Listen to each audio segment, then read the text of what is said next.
Lorival, o republicano está claramente acuado, né?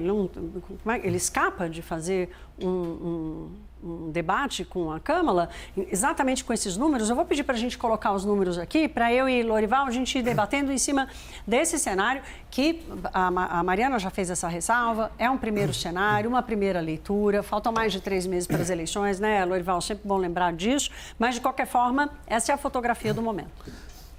Esse cenário, o que eu vou dizer, é contraintuitivo, tá? Esse cenário é favorável ao Trump, porque com essa margem foi que o Al Gore perdeu em 2000 para o George W. Bush e a Hillary Clinton perdeu para o Trump em 2016. Por quê? É uma margem que não é suficiente para os democratas superarem os republicanos nos estados pêndulo, que dão um ligeiro favoritismo para os republicanos e para o Trump nesse caso. Então, a gente vai ter que olhar realmente para os estados pêndulo. Só existem 2 pesquisas, elas são anteriores à desistência do Joe Biden, mas já colocavam Kamala Harris como uma candidata hipotética. Então, no caso da Pensilvânia, ela ficava com 1 ponto a mais que o Donald Trump. E o que é mais importante, como um favoritismo entre mulheres, negros e jovens, que pode indicar uma tendência importante no eleitorado americano, porque foi esse eleitorado que deu a vitória para o Biden em 2020 e era esse voto que estava fazendo falta a ele nesta eleição.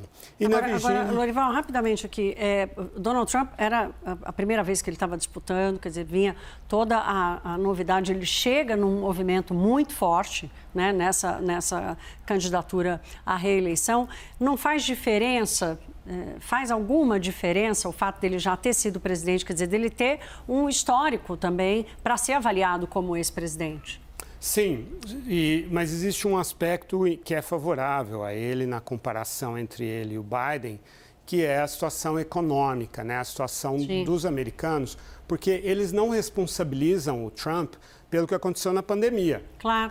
Eles se lembram de um período anterior à pandemia em que os preços eram mais baixos. Não, e a vida estava minimamente mais organizada, estava resolvida, né? Exatamente. E na Virgínia, ela, que não é exatamente um estado pêndulo, mas no qual é importante vencer também, ela fica 5 pontos acima do Trump. E é o que temos em termos de estados. Então, é muito pouca informação para a gente avaliar o favoritismo. Digamos que hoje há um ligeiro ainda favoritismo para o Trump, mas hoje é apenas o 2º dia de campanha da Câmara, então não dá para dizer muita coisa. Agora vamos passar rapidamente por esse quadro aqui, porque especificamente essa pergunta, mentalmente afiado, capaz de lidar com desafios, surge e ganha força diante da idade de Biden e de Trump, de todos os questionamentos ali de capacidade cognitiva e tudo mais.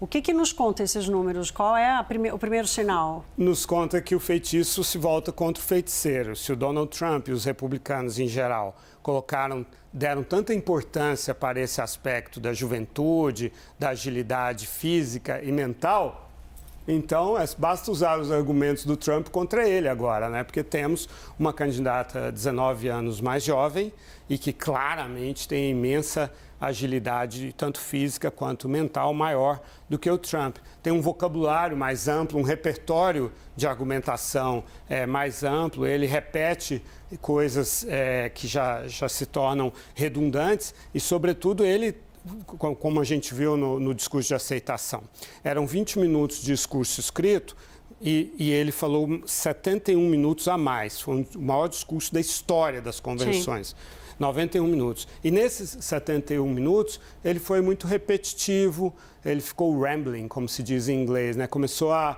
tergiversar, a ponto de muita gente ficar consultando seus celulares. Claro. As pessoas, naquela convenção ultra energizada em favor dele, por causa do atentado, foi um pouco entediante o discurso dele.